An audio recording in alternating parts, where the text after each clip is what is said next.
Dopo la bocciatura dell'introduzione della tassa di soggiorno ad Agrigento, le interviste ad alcuni consiglieri comunali, ascoltiamo Gerlando Gibilaro al microfono di Gloria Scafè.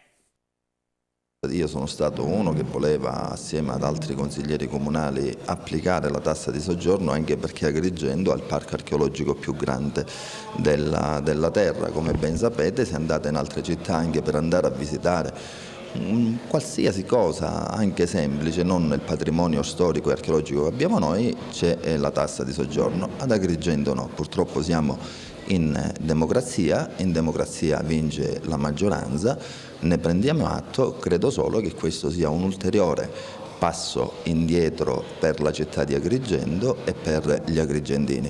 Sicuramente c'è stata una parte politica che ha vinto su questa vicenda, ma quelli che hanno perso veramente sono la città di Agrigento e gli agrigentini.